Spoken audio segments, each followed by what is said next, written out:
Salut à tous et bienvenue dans cette nouvelle vidéo. On ne perd pas de temps, on démarre directement avec l'actualité chaude. Du côté du Bayern, le PSG sera un match génial pour Vincent Kompany.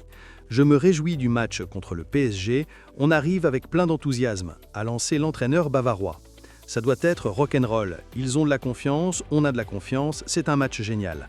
On a bien mérité de s'y plonger à fond. Le technicien belge s'attend à une rude bataille face à ce qui se fait de mieux en Europe, d'après lui.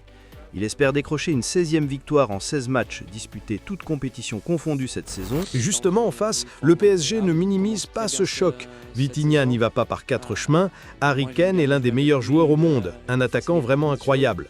Il a réalisé des performances exceptionnelles tout au long de sa carrière. Et même cette saison, il a démarré de manière exceptionnelle, avec des chiffres astronomiques très difficiles à atteindre. Un hommage clair à l'attaquant du Bayern qui annonce un duel au sommet entre deux lignes offensives de feu. On file maintenant en Premier League. Du côté d'Arsenal, William Saliba est revenu sur la rumeur Real Madrid.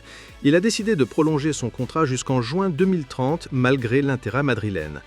C'est toujours tentant quand un club comme ça vous fait du pied. Pour moi, l'objectif était de continuer à Arsenal, de gagner des trophées avant de penser à autre chose.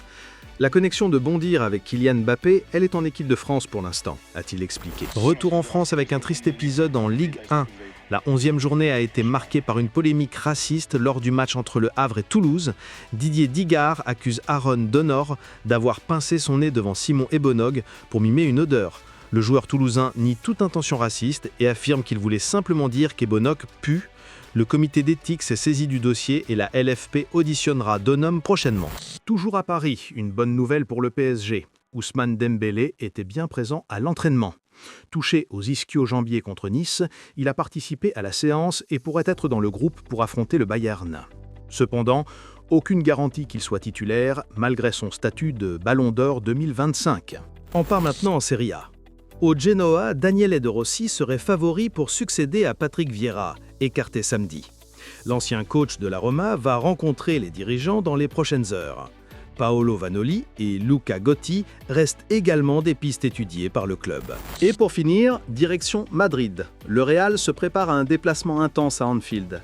La dernière visite s'était soldée par une défaite 2-0, avec notamment un pénalty manqué par Mbappé. Mais aujourd'hui, tout a changé. Nouveau coach, dynamique positive et surtout un Mbappé en mode légende avec 18 buts déjà. Si le rythme continue, il pourrait aller chercher une saison folle jusqu'à 81 buts. Merci à tous d'avoir suivi. Lâchez un like, abonnez-vous et on se retrouve très vite pour la suite de l'actu foot. À bientôt.